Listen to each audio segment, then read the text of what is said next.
I was standing in Jordan's bedroom, still dripping from the pool, when the door swung open without a knock.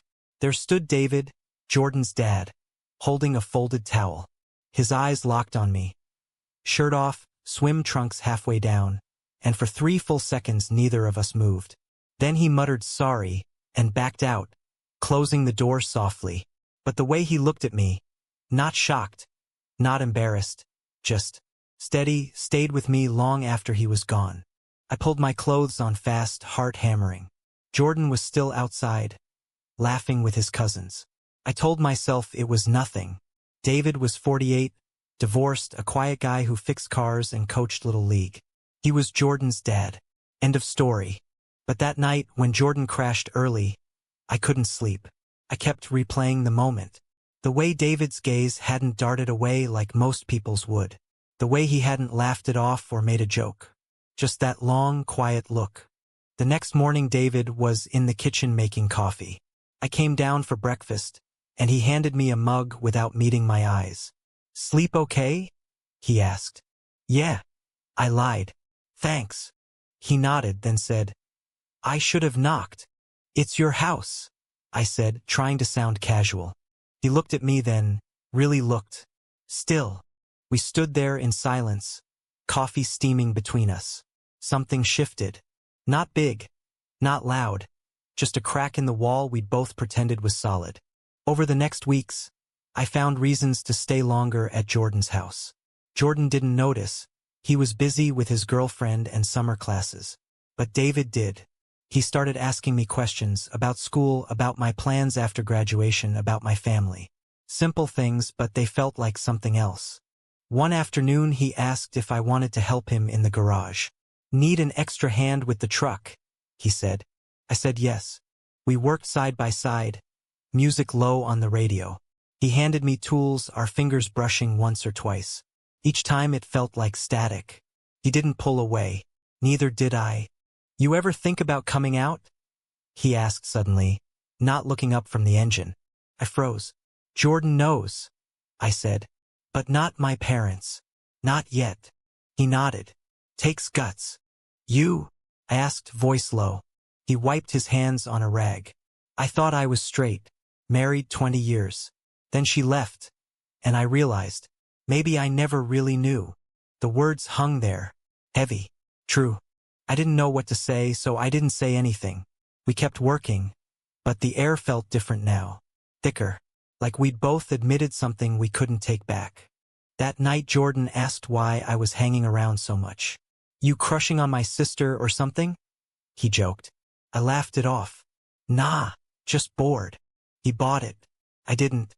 Weeks turned into months. David and I found more excuses to be alone. A late-night beer on the porch after Jordan went to bed. Helping him rebuild the deck. Fixing the fence in the backyard. Small jobs that took hours and let us talk. He told me about his marriage, how it felt like living someone else's life. How he loved his son but never felt fully himself. I told him about growing up in a small town in Ohio. About the church that preached love but didn't mean it for people like me. About the first boy I kissed in high school and how scared I was afterward. He listened. Really listened. No judgment. No advice. Just presence. One night we were sitting on the back steps, stars out, beer bottles empty. He looked at me and said, "You know this is dangerous." "I know," I said. He sighed. "I'm twice your age.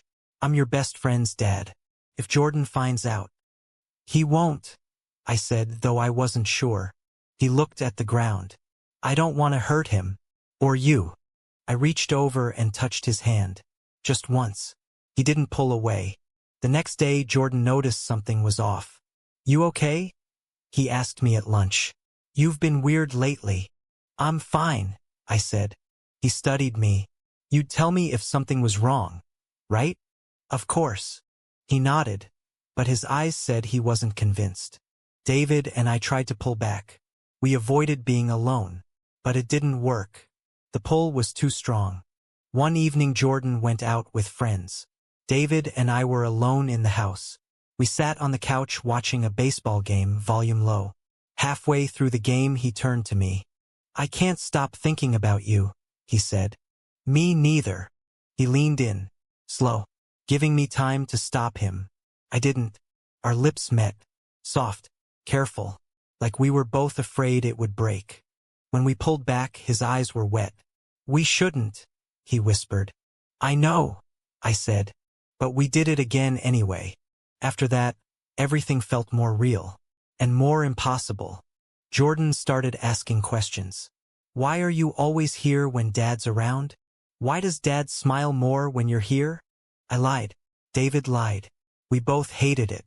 Then one night Jordan came home early. He walked into the kitchen and saw us, David and me, standing too close, laughing at something stupid. Jordan froze. What the hell is going on? He asked. Nothing, we both said. But Jordan wasn't stupid. He looked at his dad, then at me. Tell me I'm wrong. We couldn't. He walked out without another word. Jordan didn't speak to either of us for 3 days. He stayed at his girlfriend's house. David looked like he hadn't slept. I felt like I'd been punched in the stomach. On the 4th day Jordan came home. He sat at the kitchen table, arms crossed. I need to hear it from you, he said to his dad. David swallowed. It's true. Jordan looked at me. You too. I nodded. He stared at the table. How long? A few months, David said. Jordan laughed. Bitter. Months. Behind my back. We're sorry, I said. You're sorry. Jordan stood up. You're my best friend. He's my dad. You both lied to me. We didn't want to hurt you, David said. You did. He left again. That night David and I sat on the porch. Neither of us spoke for a long time. I should leave, I said finally. No, David said. This is my fault. I started it. You didn't. We both did. He rubbed his face. I never wanted to be the guy who ruins his son's life. You're not. Am I? I didn't have an answer. The next week was hell. Jordan ignored my texts. David barely left the house. I thought about going back to my apartment, but I couldn't bring myself to leave. Then Jordan texted me, meet me at the park. Alone. I went. He was sitting on a bench, staring at the ground. I hate you, he said when I sat down. I know, but I hate him more. I waited. He was supposed to be the adult, Jordan said. He was supposed to protect me. Instead he's still your dad, I said. Is he? Yes. Jordan looked at me. Do you love him? I hesitated. Yes. He closed his eyes. Fuck. We sat in silence. I don't know if I can forgive either of you, he said. I get it. But I don't want to lose you both. I looked at him. We don't want to lose you either. He stood up. I need time. He walked away. I went home and told David. He cried. Quietly. We waited. Months passed. Jordan came home sometimes, but it was tense. He talked to David about bills and the car. He talked to me about school, but never about us. David and I tried to keep things quiet. No more kisses in the house. No more late nights. But we still saw each other. Coffee shops, walks in the park, stolen hours. Felt wrong. But stopping felt worse. One day Jordan asked to meet us both at the house. We sat in the living room like strangers. I talked to my mom, Jordan said.